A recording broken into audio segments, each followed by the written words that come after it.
Bwana Yesu asifiwe. Karibu katika ibada ya usiku kabla ya kwenda kulala inayokuja kwako na mimi Pastor Miamba. Tunasoma katika kitabu cha Maombolezo sura ya 3 na ule mstari wa 22 hadi 23.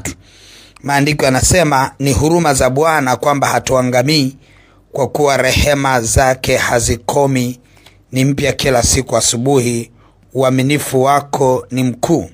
Sasa tunaona maandiko yanaeleza na kuielezea asubuhi kama ni mwanzo wa jioni yako kuwa njema. Tunajua sasa hivi unaenda kulala, lakini ulikuwa una siku nzuri, lakini ubora na uzuri wa siku yategemeana na rehema za Bwana ambazo ni mpya kila asubuhi.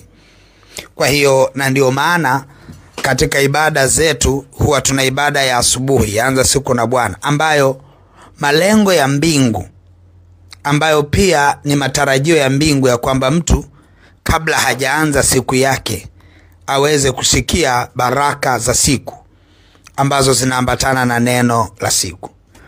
Huwa zinasaidia kumtengenezea mtu katika ile siku apate kutembea katika rehema za siku hiyo. Kwa hiyo tunaona rehema za Bwana hazikomi na huruma za Bwana zipo ili tusiangamie. Ni mpya kila siku asubuhi. Kila siku asubuhi ipo neema. Kwa hiyo unapoenda kulala, natamani sana ni kusisitize kwa ajili ya asubuhi. Kesho utakapoamka ujue ya kwamba kuna baraka zako ambazo utaanza nazo asubuhi. Wale ambao huwa wanaziacha ibada zaanza siku na Bwana halafu wanakuja kuzifungua jioni, huwa unajua kabisa umepishana na mambo makubwa sana, kwa sababu asubuhi yako inatengenezwa na ibada ya asubuhi. Unapoenda mchana, kama kuna ibada ya mchana, isikilize ibada ya mchana, ujue kuna kitu Mungu anataka ukisikie mchana.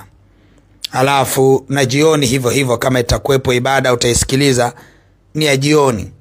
Sasa ni mbaya sana mtu ambapo utembei kwenye nyakati na majira, unakuta ibada inao kulinda usikabwe unaisikiliza asubuhi ukiwa umeamka.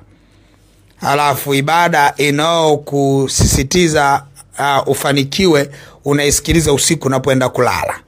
Kwa hiyo unakuta kuna vitu vingi sana unakutana navyo, lakini unakutana na kwamba huyu mtu atembee kwenye ratiba ya ibada zinazotolewa. Kwa hiyo ni wito wangu leo ya kwamba anza kutembea kwenye ibada zilizoamriwa kwa kila wakati. Kama ni asubuhi, zisikilize asubuhi, mchana na jioni iwe hivyo hivyo. Mchana iwe hivyo jioni. Ni kama dawa. Wala wanaomeza dawa naelewa. Daktari akikwambia meza dawa hii asubuhi, mchana na jioni, huwezi ukasema bwana mimi sitaki kutembea na dawa, nitameza zote halafu zitajigawa zenyewe. Haiwezekani.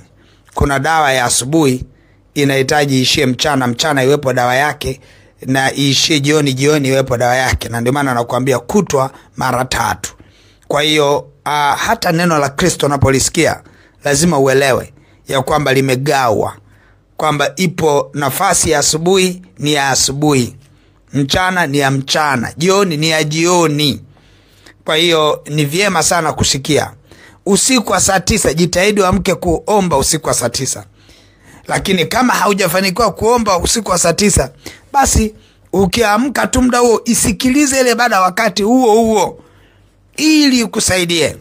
Yaani usije ukaiacha tu ukasema mimi sikuisikiza saa 9 basi bwana imepita. Wakati mapambano yanaendelea, hakikisha upitwe na ibada. Hakikisha unaisikiliza kwa wakati.